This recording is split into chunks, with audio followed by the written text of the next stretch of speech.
నమస్కారం city news కు స్వాగతం. ఓం స్వామియే శరణమయ్యప్ప.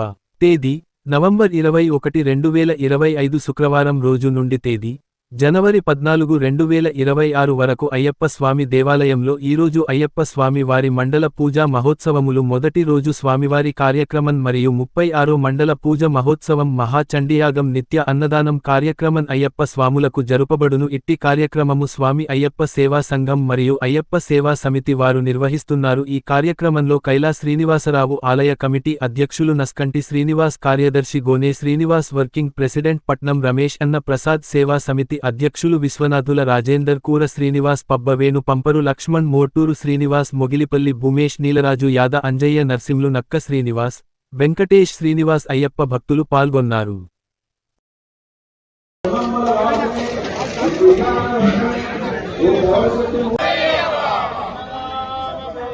స్వామి శరణం, స్వామి శరణం. ఈ 36వ మండల పూజ మహోత్సవానికి విచ్చేస్తున్న స్వాములకు, భక్తులకు స్వాగతం సుస్వాగతం తెలుపుకుంటూ ఇంటింటా అయ్యప్ప ఊరంతా అయ్యప్ప అని నినాదంతో ఇది మన టెంపుల్ ప్రతిష్ట 36వ సంవత్సరం కాబట్టి ఈ సంవత్సరము 27, 28, 29, 30, 31 రోజులలో 5 రోజులలో నిర్వహించే విశేష కార్యక్రమాలు శతచండీ యాగము. ప్రతిరోజు వాహన సేవ సందర్భంగా ప్రతి భక్తులు అయ్యప్పలు ఇక్కడ వచ్చి దిగ్విజయం చేయగలరని మా యొక్క మనవి. అలాగే దాదాపు 20 సంవత్సరాల నుంచి 21, 11, 2025 సంవత్సరము దాదాపు 55 రోజులు 14, 1, 2026 వరకు కొనసాగే ఈ అన్నప్రసాద కార్యక్రమమునకు అందరూ స్వాములు, భక్తులు సహకరించి దిగ్విజయం చేయగలరని మా యొక్క మనవి. స్వామి శరణమయ్యప్ప. అత్యంత పవిత్రమైన అయ్యప్ప స్వామి మాల ధరించి నియమ నిష్ఠాలతో స్వామివారిని పూజిస్తున్న అయ్యప్ప స్వాములకు, భక్తులకు 36వ మండల పూజ సందర్భంగా ఈరోజు భిక్ష ప్రారంభించడం జరిగింది. ఇది నిర్విఘ్నంగా సంక్రాంతి జనవరి 14 వరకు జరుగుతుంది. ఈ 55 రోజులు ప్రతి ఒక్క స్వామివారికి భిక్ష మరియు సాయంత్రం అల్పారం గలదు. గిరిజన అమ్మాయి మలావత్ పూర్ణను పరామర్శించడానికి వెళ్తున్న గిరిజన మంత్రి సీతక్కను అడ్డుకున్న బీఆర్ఎస్ నాయకులపై ఎస్సీ, ఎస్టీ అట్రాసిటీ కేసు నమోదు చేయాలని గిరిజన నాయకులు డిమాండ్ చేశారు. శుక్రవారం కామారెడ్డి పట్టణంలోని R&B గెస్ట్ హౌస్లో మీడియాతో మాట్లాడారు.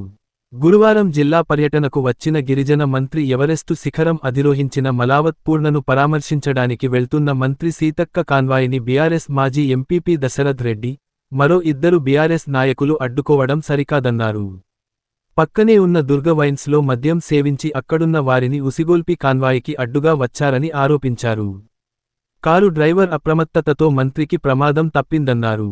గిరిజన మంత్రిని అడ్డుకున్న మాజీ ఎంపీపీపై ఎస్సీ, ఎస్టీ అట్రాసిటీ కేసు నమోదు చేయాలని డిమాండ్ చేశారు. కాంగ్రెస్ ప్రభుత్వ హయాంలో నిరసన తెలిపే హక్కు ప్రతి ఒక్కరికి ఉంటుందని, దానికి ఇది సమయం కాదన్నారు. కాన్వాయిని అడ్డుకునే క్రమంలో ఏదైనా జరిగితే మంత్రిపై నింద వేసి ఆమెను బద్నాం చేసే కుట్ర చేశారని ఆరోపించారు. కాంగ్రెస్ను బద్నాం చేస్తే బీఆర్ఎస్లో మరింత ప్రోత్సాహం ఉంటుందనే ఇలా చేసి ఉంటారన్నారు. ఈ ఘటన వెనక మాజీ ఎమ్మెల్యే హస్తం ఉందని ఆరోపించారు. మాజీ ఎమ్మెల్యేపై కూడా కేసు నమోదు చేయాలన్నారు. కాన్వాయిని అడ్డుకున్న నాయకులు 2-3 రోజుల్లోగా మంత్రికి బహిరంగ క్షమాపణ చెప్పాలని, లేకపోతే గిరిజనులంతా మాజీ ఎంపీపీ ఇంటిని ముట్టడిస్తామని హెచ్చరించారు. ఈ కార్యక్రమంలో కాంగ్రెస్ పార్టీ ఎస్టీ సెల్ జిల్లా అధ్యక్షుడు రాణా ప్రతాప్, లంబాడా హక్కుల పోరాట సమితి జిల్లా అధ్యక్షుడు నునావత్ గణేష్ నాయక్, ఆల్ ఇండియా బంజారా సేవా సంఘం డివిజన్ అధ్యక్షుడు సదర్ నాయక్, లంబాడా హక్కుల పోరాట సమితి జిల్లా గౌరవ అధ్యక్షుడు రూప్ సింగ్ నాయక్, జిల్లా ప్రధాన కార్యదర్శి బద్రి నాయక్, రాష్ట్ర ప్రచార కార్యదర్శి రవి నాయక్, టౌన్ అధ్యక్షుడు రొత్వన్ మోహన్ నాయక్ పాల్గొన్నారు. పనుల కోసము ముఖ్య అతిథిగా రావడం జరిగింది.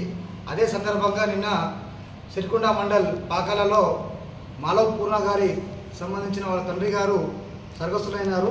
వారికి సంతాపం తెలియజేయడానికి నిన్న సీతక్క గారు బయలుదేరుతున్న సందర్భంలో రామారెడ్డి మండలం దుర్గా వైన్స్ దగ్గర పక్కనే కల్లుబట్టి కూడా ఉంది.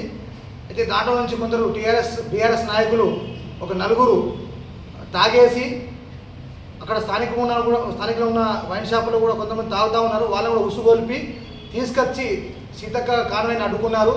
సడన్లీ సీతక్క డ్రైవరు అప్రమత్తమై బ్రేక్ కొట్టడం వల్ల ప్రమాదం తప్పింది. లేకపోతే అదే సందర్భంగా నిన్న ఏదైనా సీతక్కకు దెబ్బలు తగిలినా కానీ గాయపడ్డా కానీ చాలా బాధాకరమైన విషయం అది. అయితే వారిని తాగేసి నిన్న సీతక్కతోనే గొడవ చేస్తూ ఉన్నారు. వారిపైన సీతక్కను అడ్డుకున్నందుకు ఎస్సీ ఎస్టీ అట్రాసిటీ కేసు నమోదు చేయాలని చెప్పేసి మేము కాంగ్రెస్ పార్టీ ఆదివాసీ కాంగ్రెస్ పార్టీ జిల్లా తరఫున మేము డిమాండ్ చేస్తూ ఉన్నాము. వారి ప్రమోషన్కి వెళ్తూనే ఉండే సమయంలో అకస్మాత్తుగా ఉరికొచ్చింది కాబట్టి ఆ ప్రమాదం జరిగి గిరిజన బిడ్డ మన మంత్రివర్యులు ఆమె మీద మనం నిందలేద్దాము బద్నాం చేద్దామనే ఉద్దేశమే అకస్మాత్తుగా ఉరికొచ్చి అదే అకస్మాత్తుగా కారు డ్రైవర్ చకచక్యంగా తప్పించుకోకపోతే ఖచ్చితంగా ప్రమాదం జరిగేది. ప్రమాదం జరిగితే సీతగాను వాళ్ళని మనం ఠామ్ టీం చేద్దామనే ఉద్దేశమే ఇది నారాయణ దశరథ రెడ్డి పథక ప్రకారమే ఇది చేసిన పని. మేము చెప్తున్నాం, కాంగ్రెస్ ప్రభుత్వం అనేకమైన సంక్షేమ కార్యక్రమం చెప్పడం జరిగింది, అంచెలంచెలుగా చేస్తూ ఉన్నాం. మీకు రాలేదు, మీకు ప్రాబ్లం ఉంది, ఆల్రెడీ కామారెడ్డిలో నిరసన తెలుపు మీరు ఇవ్వండి వినతిపత్రము, కలెక్టర్కి ఇవ్వండి వినతిపత్రము, మంత్రి సీతకు ఇవ్వండి మీరు వినతిపత్రం కలెక్టరము. కానీ అక్కడ అకస్మాత్తుగా వచ్చి దుర్గావేశ్వరం మందు తాగి ఎక్దం ఉరికొచ్చి మళ్ళీ ఏం చెప్తుండ్రు అందరికీ ఉసిరిగా ఏం పోతుడు మీ ఉసిరి ఏం చెప్తున్నారు రా మీరు మాట్లాడరా మీరు చెప్పరా. వాళ్ళకి తెలుసు కదా రైతులు కాంగ్రెస్ ప్రభుత్వం ఏం చేస్తుందో తెలుసు కదా. వాళ్ళకి ఏం 2 లక్షల వరకు రుణమాఫీ జరిగింది, రైతు బంధు వేస్తూ ఉన్నారు 6,000 రూపాయలు. మరి ఒక్కొక్కరికి పంట రుణమాఫీ కొనుగోలు చేస్తూ ఉంది. ప్రత్యేకంగా ఏం అవసరం మీకు అంటే కాంగ్రెస్ పార్టీని బదనాం చేస్తే మాకు టీఆర్ఎస్ నుంచి ప్రోత్సాహం ఉంటుంది అనే ఉద్దేశమే ఈ నారాయణ మోహన్ రెడ్డి ఈ దత్తరెడ్డికాయ. తాడ్వాయి మండలం కృష్ణాజివాడి గ్రామంలో తెలంగాణ ముదిరాజ్ మహాసభ 11వ వార్షికోత్సవ వేడుకలు సందర్భంగా కామారెడ్డి జిల్లా ముదిరాజ్ కులస్తుల జిల్లా అధ్యక్షులు విఠల్ ముదిరాజ్ కులస్తుల ఐక్యత జెండా ఆవిష్కరణ చేశారు. మత్స్యకారుల ఉపాధి కొరకు కేంద్ర ప్రభుత్వం 1000 కోట్ల రూపాయలు విడుదల చేస్తుందని, కేంద్ర రాష్ట్ర ప్రభుత్వాల నుండి ఉపాధి కొరకు అనేక సంక్షేమ పథకాలు కలిగిస్తున్నారని, ముదిరాజ్ మత్స్యకారులు ప్రతి ఒక్కరూ ప్రమాద బీమా 5 లక్షల రూపాయలు ఇన్సూరెన్స్ చేసుకోవాలని, అలాగే ఐస్ బరుపు ఫ్యాక్టరీలు సంచార వాహనాలు ఉపాధి కొరకు సద్వినియోగం చేసుకోవాలని ఆయన తెలియజేస్తూ, మత్స్యకారుల వృత్తి పనుల పిల్లలు చదువుల్లో రాణించే విధంగా కామారెడ్డిలో ప్రభుత్వ కళాశాలలో మత్స్యఫిష్ శిక్షణ డైరీ ప్రత్యేకమైన కోర్సులు విద్యలు ఉన్నాయని, వాటిని సద్వినియోగం చేసుకొని ఉన్నత స్థాయిలో ఉండాలని ఆయన తెలియజేశారు. దేశంలో రాష్ట్రాలలో ప్రతిరోజు చేపలు లక్షల కోట్ల రూపాయల్లో మార్కెటింగ్ జరుగుతుందని, కానీ ఇప్పటివరకు మత్స్యకారులకు ఉపాధి అవకాశాలు సరైన విధంగా అందటం లేదని, అందుకే ప్రతి గ్రామంలో ఐక్యతగా ఐకమత్యంగా కులం బలం బలగంగా ఉండాలని ఆయన తెలియజేశారు. అనంతరం ముదిరాజ్ గ్రామ అధ్యక్షులు తొడంగల్ స్వామి ఆయన తెలియజేస్తూ, అభయస్తములో పేర్కొన్న హామీ ప్రకారం ముదిరాజ్ ముతరాసి తినుగోలు బిసిడి నుండి బిసిఏలోకి పునరుద్ధరణ చేసి తక్షణమే దానిని పిసిఏలోకి చేరడం జరగాలని, చెరువులు కుంటలపైన మత్స్య సంపదపై తెనుగు ముత్తరాసి ముదిరాజ్ బెస్త గంగపుత్ర గుండ్ల కులాల చేపలు పెంపకం అమ్మడం ఉపాధికి హక్కులు ఉండే విధంగా చట్టపరమైన ఆదేశాలు జారీచేయాలని కోరుతున్నామని ఆయన తెలియజేశారు. అనంతరం మత్స్యకారుల పారిశ్రామిక గ్రామ సంఘ అధ్యక్షులు కొత్త రమేష్ ఆయన తెలియజేస్తూ, మత్స్యకారులకు ఉపాధి భరోసాగా సొసైటీకి ఉచిత చేప పిల్లలు బదులుగా నగదు బదిలీ ఇవ్వాలని, చేపలు పట్టే వృత్తి కులస్తులకు 50 సంవత్సరాకు వృద్ధాప పెన్షన్ మృత్యకారులకు ఇవ్వాలని అని తెలియజేశారు. ఈ కార్యక్రమంలో పాల్గొన్నవారు కృష్ణాజివాడి గ్రామ ముదిరాజ్ సంఘం అధ్యక్షులు తోడేంగల స్వామి, గ్రామ మత్స్యకారుల సంఘ అధ్యక్షులు కొత్త రమేష్, కామారెడ్డి జిల్లా బీసీ సంఘాల ఉపాధ్యక్షులు సిహెచ్ రాజయ్య, ఉపాధ్యక్షులు మామిడిళ్ల పెద్ద నరసయ్య, కార్యదర్శి మామిడిళ్ల నవీన్, క్యాషియర్ చంద్రాయపల్లి రాజశేఖర్, ఉపాధ్యక్షులు దాసరి నర్సింలు, తోడంగల సంతోష్, నరహరి, ఆకుల సిద్ధరాములు, చంద్రాయపల్లి అనిల్, దాసరి చిన్న నర్సింలు, దాసరి శీను, దాసరి అంజయ్య తదితరులు పాల్గొన్నారు. మరియు తెలంగాణ ముద్రాజ్ మహాసభ ఆవిర్భావ దినోత్సవం సందర్భంగా ముద్రాజ్ బంధువులందరికీ కూడా శుభాభినందనలు తెలియజేస్తూ, రాష్ట్ర ప్రభుత్వం నిర్వహించిన సామాజిక సర్వే ప్రకారము ముద్రాలు అత్యధిక సంఖ్యలో ఉన్నారని, ముద్రాలకు సామాజిక న్యాయం అందట్లేదనేది స్పష్టంగా గుర్తించడం జరిగింది. ఈ సామాజిక న్యాయము రాజ్యాంగబద్ధమైన హక్కుల కోసమే ముద్రాజ్ జాతి అంతా కూడా ఏకమై ఐక్యంగా ఉద్యమాలు చేపట్టడం జరుగుతుంది. జాతి నిర్మాణం కావచ్చు, లేక ఆర్థిక ప్రగతి కోసం కావచ్చు, రాజకీయ వాట కోసం కావచ్చు, ఇలా జాతి ఏకమై ముద్రా జాతిని ఎదుగుదల కోసము, రాజకీయ వాట సాధించడం కోసం గ్రామ స్థాయి నుంచి మొదలుపెడితే పార్లమెంటు దాకా మేమెంతో మాకంతా అనే వాటను మనం సాధించుకోవాలి. గ్రామ పంచాయతీ రెండో సాధారణ ఎన్నికలు 2025 కోసం జిల్లాలోని వివిధ ఎన్నికల కార్యకలాపాలకు నోడల్ అధికారులను నియమిస్తూ శుక్రవారం జిల్లా కలెక్టర్ మరియు జిల్లా ఎన్నికల అధికారి ఆశిష్ సాంగ్వాన్ ఆదేశాలు జారీ చేశారు. ఎన్నికలను పారదర్శకంగా, శాంతియుతంగా నిర్వహించేందుకు శిక్షణ, రవాణా, భద్రత, మౌలిక వసతులు, కమ్యూనికేషన్, వ్యయ పర్యవేక్షణ వంటి కీలక విభాగాలకు సంబంధిత అధికారులు నోడల్ అధికారులుగా నియమితులయ్యారు. అన్ని శాఖలు సమన్వయంతో పనిచేసి ఎన్నికల ఏర్పాట్లు సమయానికి పూర్తి చేయాలని కలెక్టర్ సూచించారు. ఈ సందర్భంగా కలెక్టరేట్ సమావేశ మందిరంలో జిల్లా కలెక్టర్ ఆశిష్ సాంగ్వాన్, అదనపు కలెక్టర్లు Victor, Madan Mohan, sub collector Kiranmayi, CIO Chander, deputy trainee collector రవితేజలతో కలిసి సంబంధిత అధికారులతో సమావేశం నిర్వహించారు.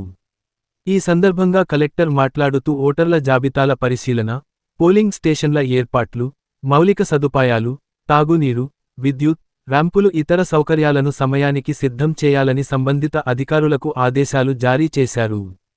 కార్యక్రమంలో జిల్లా పంచాయతీ అధికారి, లైన్ డిపార్ట్మెంట్ అధికారులు పాల్గొన్నారు. ఈ రోజు జిల్లా ఎస్పీ శ్రీ ఎం.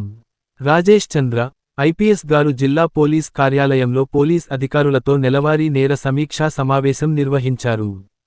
పెండింగ్లో ఉన్న కేసులపై సమీక్ష చేస్తూ, ముఖ్యంగా గ్రేవ్ కేసుల్లో సాప్ ప్రకారం నాణ్యమైన, వేగవంతమైన దర్యాప్తు జరపాలని, తద్వారా బాధితులకు అండగా నిలవాలని సూచించారు.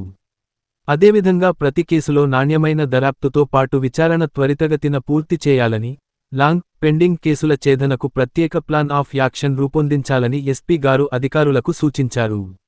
ఈ సందర్భంగా ఎస్పీ గారు మాట్లాడుతూ, ఓలు తమ ఏరియాలోని ప్రతి గ్రామాన్ని సందర్శించి, ఆ ప్రాంతాలలోని సమస్యలను తెలుసుకోవాలని చెప్పారు. విలేజ్ పోలీస్ అధికారులు తమకు కేటాయించిన గ్రామాలపై పూర్తి అవగాహన కలిగి, ముందస్తు సమాచారాన్ని సేకరించి, చిన్న ఘటనకైనా సమాచారం వచ్చే విధంగా గ్రామస్తులతో బలమైన సంబంధాలు ఏర్పాటు చేసుకొనేలా సిబ్బందికి తరచూ తెలియజేయాలి. రౌడీ షీటర్స్, సస్పెక్ట్ల కదలికపై నిఘా ఉంచి, తరచూ చెక్ చేయాలని అన్నారు. బ్లూకోల్డ్స్ మరియు నైట్ పెట్రోలింగ్ సిబ్బంది, పాపిలోన్ డివైస్ లను వినియోగిస్తూ అనుమానాస్పద వ్యక్తుల ఫింగర్ ప్రింట్స్ సేకరించాలన్నారు. విమెన్ సేఫ్టీ, రోడ్డు ప్రమాదాలు, ఆర్థిక నేరాలు, ఆన్లైన్ మోసాల గురించి ప్రజలకు నిరంతరం అవగాహన కల్పిస్తూ వారిని చైతన్యపరచాలని అన్నారు. డ్రంక్ అండ్ డ్రైవ్ తనిఖీలను క్రమం తప్పకుండా నిర్వహించాలని, మద్యం సేవించి వాహనాలను ర్యాష్గా నడుపుతూ రోడ్డు ప్రమాదాలకు కారణమయ్యే వారిపై చట్టపరంగా కేసులు నమోదు చేయాలని ఎస్పీ గారు సూచించారు. శాంతి భద్రతల పరిరక్షణలో ఎలాంటి అలసత్వం తగదు అని స్పష్టం చేశారు.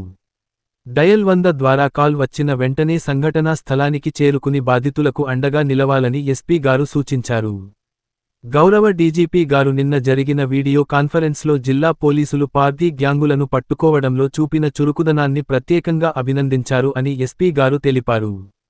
రాబోయే స్థానిక సంస్థల ఎన్నికలు ప్రశాంతంగా, పారదర్శకంగా, ఫ్రీ మరియు ఫెయిర్ ఎన్నికల నిర్వహణే లక్ష్యం. ప్రతి పోలీస్ అధికారి గ్రామాల పరిస్థితులను ముందుగానే అంచనా వేసి, సమస్యాత్మక ప్రాంతాలపై ప్రత్యేక నిఘా పెట్టాలి. సోషల్ మీడియాలో అసాంఘిక ప్రచారంపై పటిష్ట నిఘా ఉంచాలి. చెడు ప్రవర్తన గల వారిపై బైండోవర్ చర్యలు తీసుకోవాలి. పోలీసులు ప్రజలతో మమేకమై సమాచారం సేకరించి, ఎన్నికల వాతావరణాన్ని భద్రంగా ఉంచాల్సిన అవసరం ఉంది అని జిల్లా ఎస్పీ గారు అన్నారు. ఈ సమావేశంలో అదనపు SP K. Narasimha Reddy, ASP B. Chaitanya Reddy, IPS, డీఎస్పీలు Srinivasa Rao, Vittal Reddy, special branch inspector Madhusudan, DCRB inspector Murali, PCR inspector Naresh, CCS inspector Srinivas, సిఐలు, ఎస్సీలు పాల్గొన్నారు. ఈ రోజు కామారెడ్డి మార్కెట్లో పసిడి ధరలు 10 గ్రాముల బంగారం 1,25,200 వెండి 1,610 రూపాయలు. ఇంతటితో ఈనాటి వార్తలు సమాప్తం. తిరిగి మళ్ళీ మరుసటి వార్తల్లో